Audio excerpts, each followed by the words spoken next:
Après près de 3 mois de vacances, l'école béninoise a réouvert ses portes ce 16 septembre 2024. Élèves et enseignants ont repris le chemin des classes avec de nouveaux défis à relever et des résultats à atteindre. Particulièrement du côté des candidats, chacun vise l'obtention de son diplôme et pour y arriver, les parents ont une part de responsabilité non négligeable à assumer. La réussite se prépare dès le début de l'année. Pour les apprenants qui sont en classe d'examen.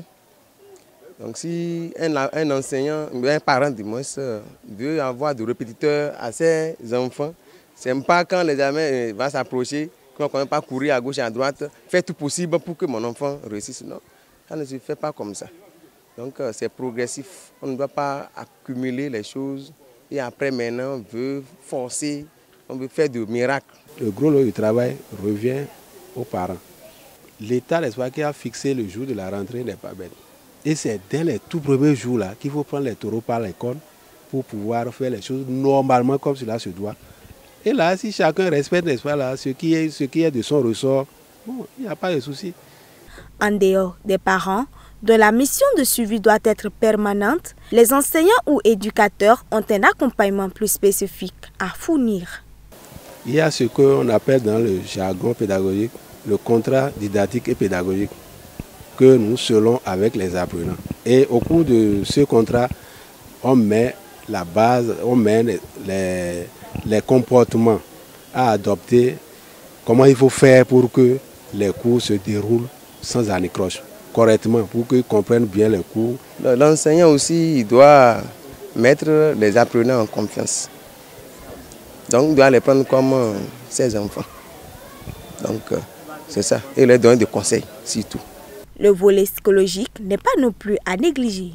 Outre les dépenses financières faites par les parents, les apprenants veulent également se sentir en confiance afin de donner le meilleur d'eux-mêmes. Pendant cette année scolaire, ce début d'année, il s'avère important qu'on puisse revoir ces enfants pour les remotiver, pour les redynamiser, pour qu'ils puissent prendre de nouvelles habitudes, pour pouvoir commencer en bien l'année scolaire.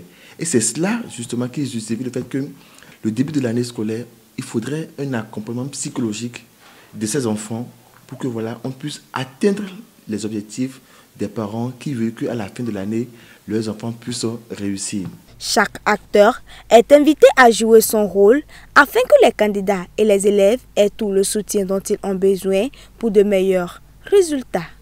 C'est important que les parents accompagnent leurs enfants. Mais comme cela se fait souvent où ils demandent le service des répétiteurs, je pense que les parents aussi peuvent demander le service des psychologues pour pouvoir aider, pour pouvoir accompagner leurs enfants, surtout ceux qui sont en classe d'examen. Alors je souhaite une très bonne année scolaire et académique aux élèves et que le succès vienne au bout de nos efforts. Très belle année à vous et que vive la rentrée scolaire. Je souhaite une bonne reprise à chacun de nous, à chaque enseignant et aussi aux apprenants. Donc les parents, que chaque acteur assume ses responsabilités pour avoir un bon résultat. Subdivisé en 3 trimestres, le calendrier scolaire 2024-2025 s'étend jusqu'au 27 juin 2025 au Bénin.